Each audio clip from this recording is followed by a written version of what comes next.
that refer to any member of a whole set of similar particulars. He's a thoroughgoing nominalist. He uses the fancied word categorematic. There are some categorematic terms, those universal, logically universal words, like roundness and humanness. They used to be called universal terms. He is simply wanting to say that we use those terms to talk about all members of a category together. Categorematic, simply that. But what is a set of similar things? But merely a classification we make with our language. It is the language that classifies similar things, so that we organize our worlds by means of the language we use. The sets, the categories of things do not have real essences in common, logical objects. They're simply empirical similarities which we draw together in these syncategorematic terminology. So as far as Quine is concerned, then, there are no real universals. Now, let me add to that discussion of logical entities the name of Nicholas Walderstorff, who got into that debate with a book called On Universals that was published in the late 70s, On Universals, published by University of Chicago Press. What Walderstorff does, and incidentally, his book, that particular book, was reviewed when it came out as perhaps the best book on the theory of universals in the 20th century.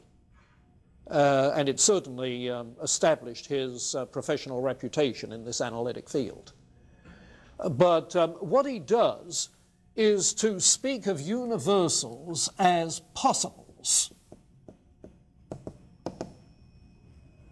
That is to say, unchanging logical possibilities that are objectively real in the sense that they cannot be something other than they are. They're bound by the law of identity.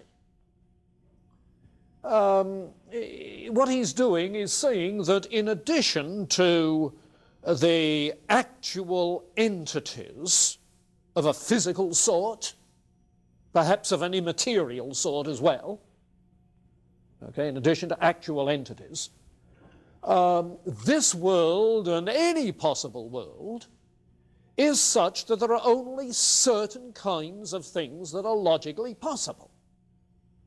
A cat cannot be a non-cat. You know, that's implying there is a logical essence which cannot be something other than it is. And so he's trying to reintroduce the discussion of universals as a realm of possibles. I said to him once in discussing this, you mean, do you, by possibles, that these are objective, logical possibilities? That there are objective, logical possibilities, so that not everything is possible, but certain ranges of things are possible, only some of which have been actualized in this world. And he said precisely that. Now, where's he coming from in this regard? He did his doctoral dissertation on Whitehead, on Whitehead's metaphysics. And what he is doing, you see, is then spinning off from some of Whitehead's terminology where these logical possibilities are eternal objects.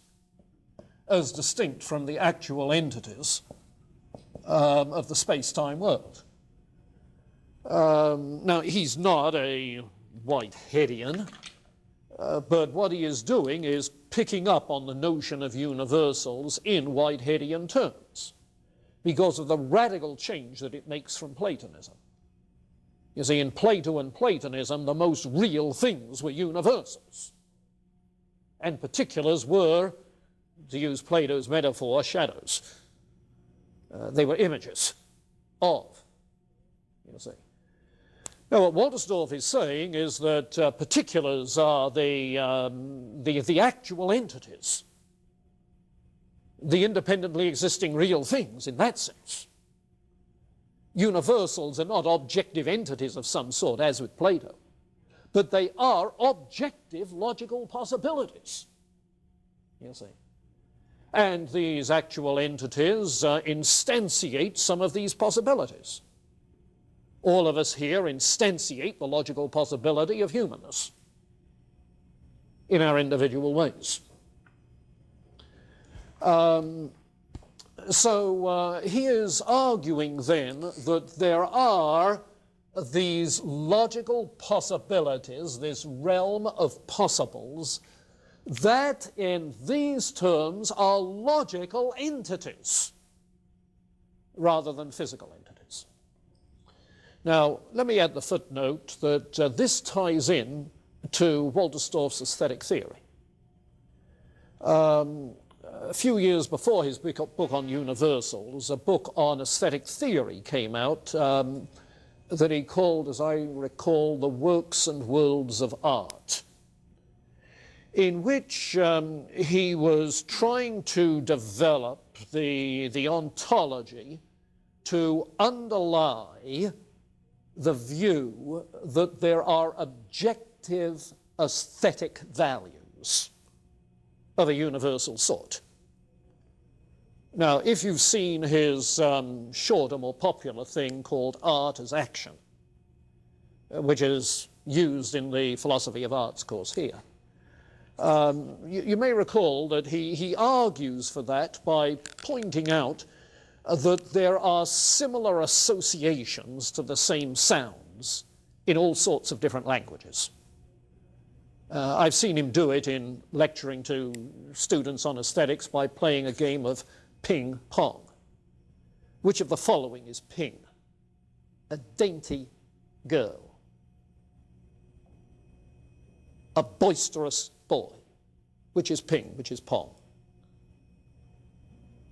Well, the dainty girl is ping, the boisterous boy is pong. And he'll go running through scores of examples like that to illustrate the point.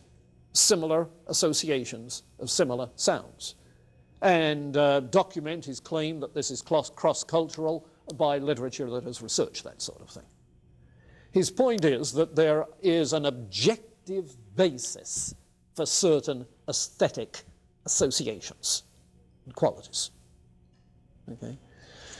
Now, when then I read his book on universals, I said to him, and this was a conversation in the Corner Spot restaurant down here at Wesley and Hale, you know, breakfast conversation one time.